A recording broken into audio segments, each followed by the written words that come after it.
a 1-year anniversary of an anti-ULEZ protest group, and as you can see, it's from decent, hard-working, tax-paying people who are being impacted by a tax that is totally unnecessary. People are being taxed in London just for driving their car, and we're standing right here in the 12th cleanest city in the world in terms of air quality, and yet we're if you go down to the tube in the underground, it's probably the dirtiest in the world. And that's what the hypocrisy about this. This tax is purely a cash grab by a very dishonest mayor.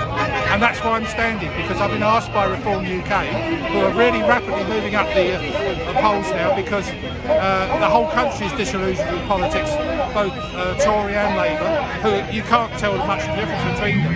And I'm standing for common sense and honest politics. And I'm going to get rid of all of ULEZ, and not just the extension that goes out to the M25, but I am going to get rid of all of ULEZ, all LTNs, and all 20-mile-an-hour limits. I can go on forever. Sure. So what more would you like? So how can you ensure that you'll, to the voters you're trying to appeal to, how can you ensure to them that you'll get a majority in the London mayoral election? Well, it's a good question. This is all about communication, it's all about social media, it's all about that sort of thing.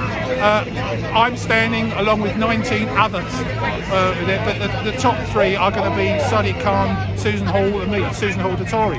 But if you vote for Susan Hall, you won't get rid of ULEZ, you still got it. And the other thing about Susan Hall, she's been in opposition for 8 years to allow this dishonest mayor to get away with this. They could have taken Sadiq Khan to court over the absolutely fraudulent behaviour and building up a black hole of a debt which is bigger than most countries' economies. Sure. Now, I see that you're standing against other candidates. Do you feel like you stand a good chance against them? I wouldn't be standing if I didn't think I had a good chance. It's going to be a tough one. It's going to be an Everest of a thing. We're a small party, but we are the third party in the country now. We're above Liberal Democrats, we're above the Greens. And fundamentally, what I'm standing for, when I talk to people, I say, ignore the colour of my rosette, let's talk about issues. And when I talk about issues, people are converted. Are you getting a lot of Labour support as well as Conservative support in the meantime? Excuse me. Yes, absolutely right. I'm getting loads and loads of support from Labour. And again, I talk to meetings all the way around London, and when I stand there, and as I say, I talk about the issues, and it's not just on transport, it's on crime, it's also on housing. Those three things are really my top focuses in terms of my manifesto promises. But Labour, Lib Dems, Greens, even Greens are saying we've got to get rid of ULEZ, I talk to. Now, the traffic in London over recent years has been awful, especially down various roads. I mean, I can name one, for example. Down Wandsworth Bridge Road, there's always gridlocked. You're not allowed to go down all the side streets. You have to stick to the main road there, and that's just causing a lot of congestion.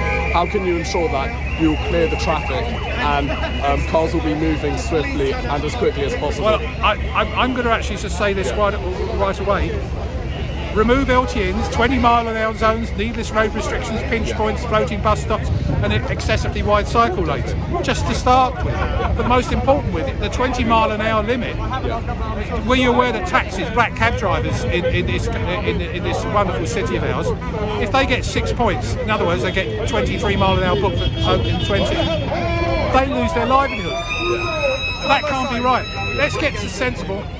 And one of the things is I'll introduce a motor road user czar, who is responsibility to actually put the speed limit on the roads to be right and access.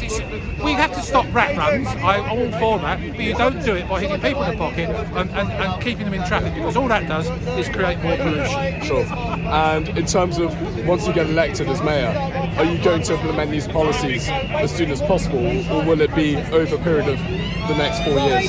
Well, on the first day I will shut down ULEZ, all of it. Obviously that's going to take a process about the cameras, because I'm going to move the cameras as well, they're all going to go. And in terms of the staff that are in the ULEZ department collecting the money, they're going to be out of the job.